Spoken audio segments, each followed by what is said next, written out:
Our first guest is a best-selling writer known for his unique takes on all things from history to pop culture. His latest book takes an obsessive look at America's obsessive love of football. From the perfect way to watch to predicting the future of the game, Chuck Klosterman breaks it all down in a way only he can. We welcome back to AM Northwest the author of Football, Chuck Klosterman. Good to have you with us again. Thanks for having me here, as always. You bet. Yeah. You say pretty much right off the bat that this is written for people who don't exist. What the heck does that mean? Well, okay.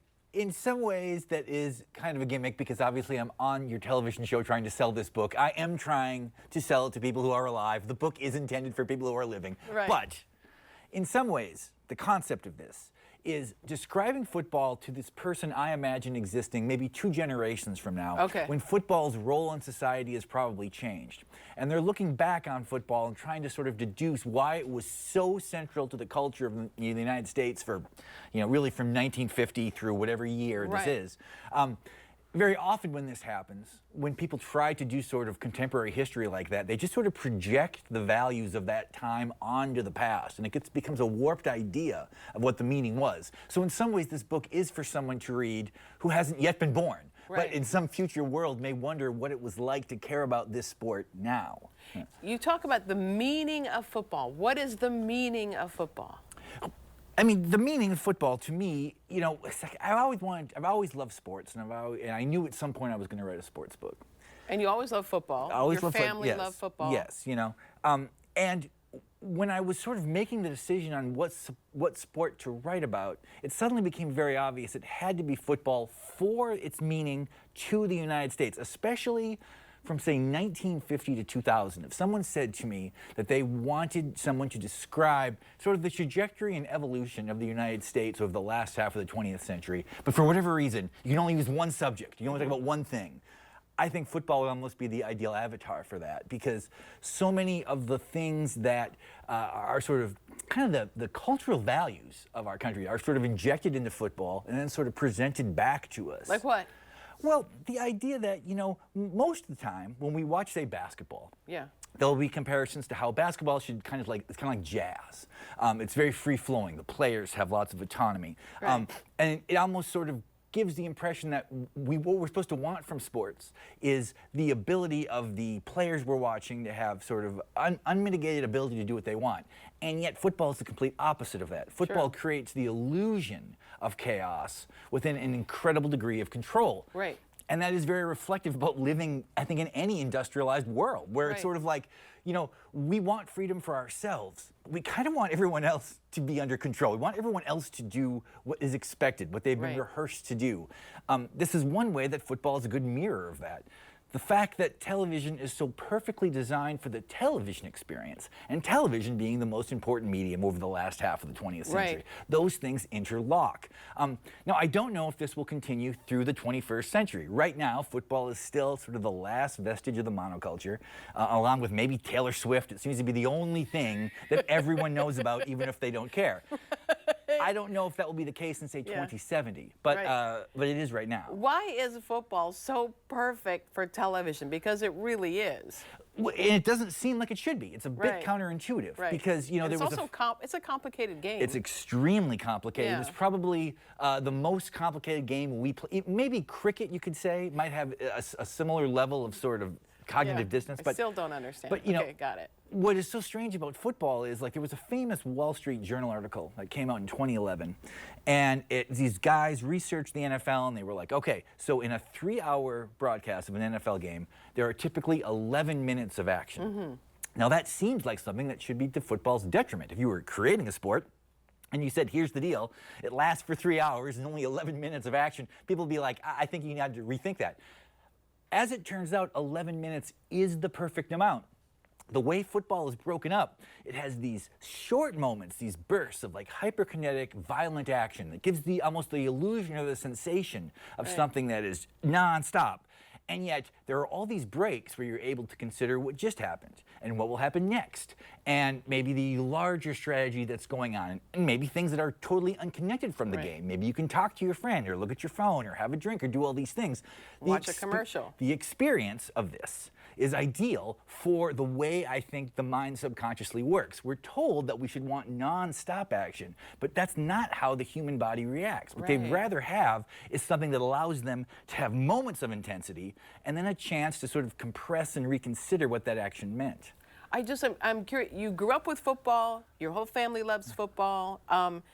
I'm curious, at what point have you said to yourself, maybe this is not all it's cracked up to be? I mean, and here, the other part of this is, we love our football teams. Like, maybe we don't agree on politics, but we're rooting for the Seahawks no matter what. You know? Well, I've been unconsciously thinking about this probably for 45 years. Okay. It's probably been 20 years where I started to think like, well, I would like to sort of put this together in a way that's like cogent and sort of, the way the analogy I use is sort of like, I think my mind, or most people's minds, are like balls of yarn.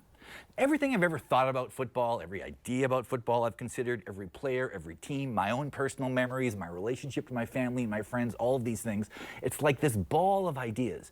And writing is just kind of like pulling the string and straightening it all out. And that's what this book is, sort of. It's like everything that I've sort of thought about football over my entire life. Right. Put together in what I hope is sort of like a concise, kind of compact package. How does it compare to other sports?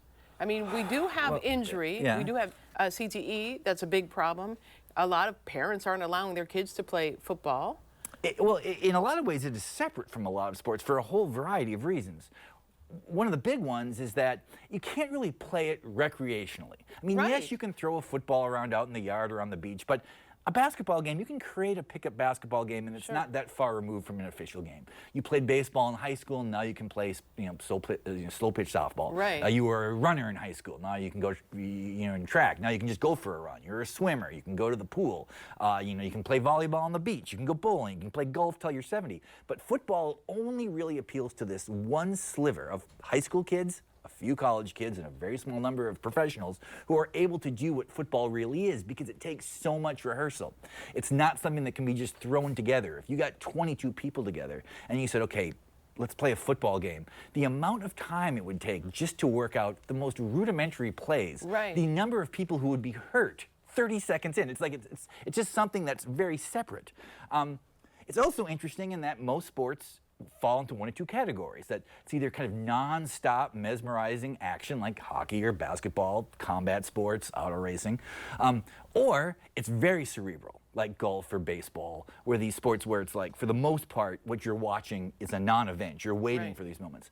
Football combines those things. It gives you this intense energy in these small bursts, and yet still has the kind of intellectual part that I think really makes it enriching for people over a long period of time. Well, you mentioned that you didn't think it would be around, or mostly around, maybe a little bit of around, in 2 generations from now.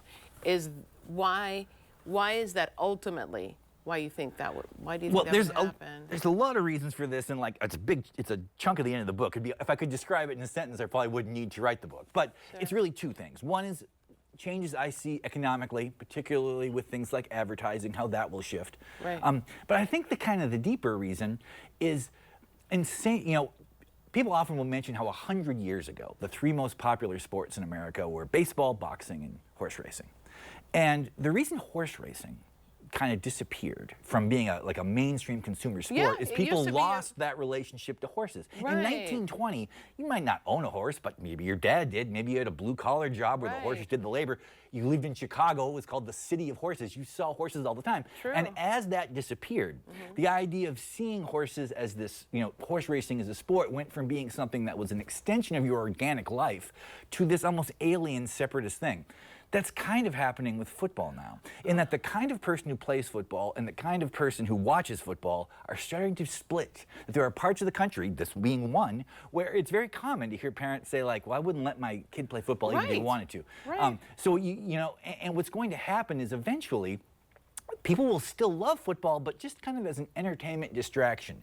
And when it collides with this kind of economic calamity that I see coming, there will be a work shutdown, a strike, a lockout, however you look at it.